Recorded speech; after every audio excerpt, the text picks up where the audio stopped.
Hello everyone and welcome to my channel Brown Coat Reviews. I'm your host Laura. Now we are in the middle of our 30-day challenge, which is 30 videos in 30 days. So please make sure to like, subscribe, and share these videos because we are on a roll and you're not going to want to miss any of the amazing content that's coming. Now today we're going to talk about an independent title done by Boom Studios, which is The Autumnal. I have several reasons for liking this series, but I'll get into it in just a little bit. Now, I want you to picture Gilmore Girls like Stars Hollow, picturesque, adorable little town where everyone's helpful and there's even a special committee that is dedicated to clearing the leaves off of the yards in a very timely fashion. Which, if any of you have a lot of trees around your house that shed leaves every fall, you know that alone is a task unto itself. So we start our story with our protagonists, which are Kat, the mother, and Sybil, the daughter. Sybil, we learn, has some behavioral issues, has always really struggled to fit in, and it looks like Kat's made some really bad decisions for herself and for her daughter. So they've bounced around from town to town. They've never really had a lot of roots, and they pretty much just stick to themselves. Then Kat gets a call that her mother, who she's been estranged from for years, has died and left her a house in Comfort Notch. So Kat and Sybil now drive on out to go see their new home. And they start noticing this amazing community, but then they also see some of the odd little things that are going on where there's an obsession with the leaves, not in a good way. And suddenly when our main character, like, she gathers up the leaves like she's expected to, but she lets the kids play in the leaves, and suddenly the adults around freak out. And not just like a little, oh, you're gonna get dirty, like, oh my God, my child's life is in danger, freak out, upset. Kat starts to wonder, what on earth is the story with these leaves? And let me show you the story really quick. So this is actually the second print, but this cover is the one that I actually preferred, which I very rarely ever say. So the artwork inside is kind of this watercolor type of story. We have Sybil and Kat.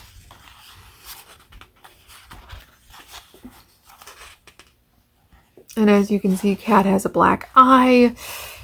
Like I said, she's not always made the best life decisions. And then they drive on out to Comfort Notch, which is this really, really beautiful, picturesque town. And leaves are everywhere.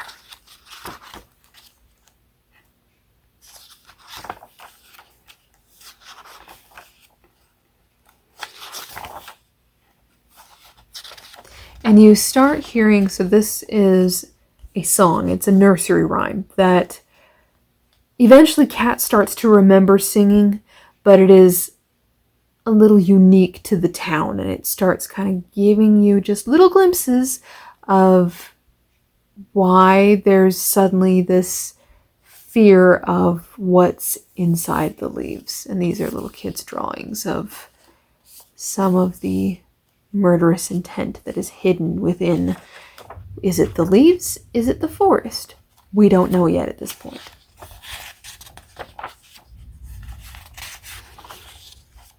So as of right now, there are 5 issues that have been released to the series of Autumnal. I'm not sure how many are going to be released, but I will say by issue number 5, we don't have enough answers. We do have at least the urban legend as to who or what is behind the leaves. And like I said, I won't tell you the source. Gotta read it. But you at least have an idea of what is going on behind the scenes. But you also don't fully know how involved the town is in this story. Are they turning a blind eye to it and just simply cluttering up the leaves and just pretending that it's not a big deal?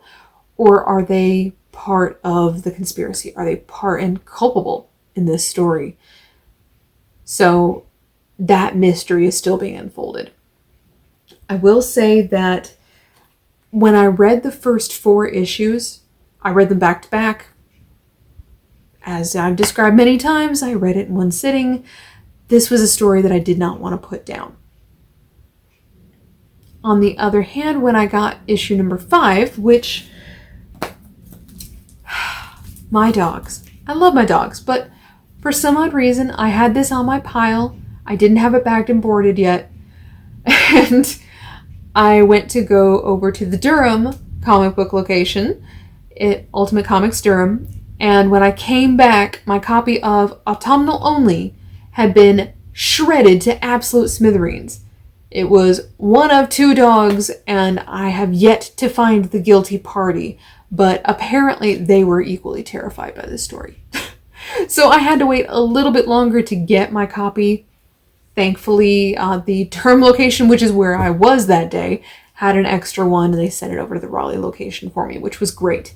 But by the time I was reading the 5th one, I had already started to forget what happened in issue number 4. So this is one where normally I am all for grab the individual issues. There's just something about reading individual issues versus a trade paperback.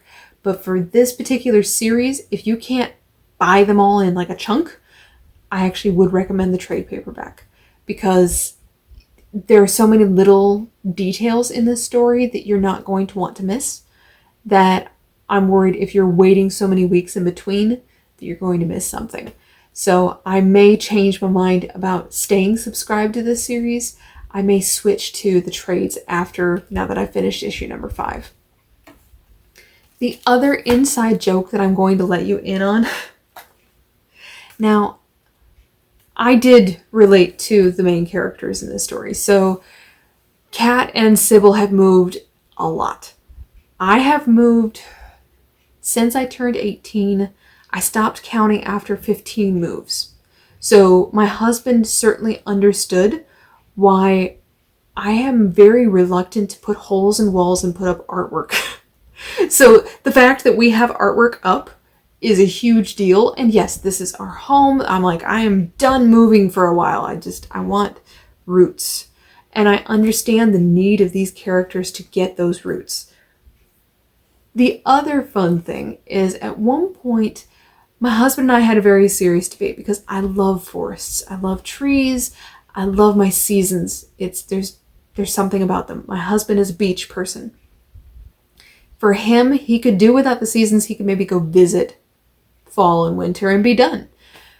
So we lived in Florida for about 5 years, and now we're back in North Carolina. I'm happy. He misses the beach. And we joke because we had to come back for Laura's leaves. So when I found out there was a horror series about leaves, the fall leaves attacking people, I had to grab it. Even if it was just enough of a tongue-in-cheek joke for my husband and I that we would enjoy it, I couldn't resist it. And I will say, beyond the fact that, yes, we both laughed as soon as I grabbed this and I told him the premise behind it, the story itself has been very good. I will say, though, that this series is very well written. There's a lot of great suspense elements. There's definitely some horror in it. At this point, it is not all blood, guts, and gore, slasher movie-esque horror story. Like I said, definitely think StephenKing.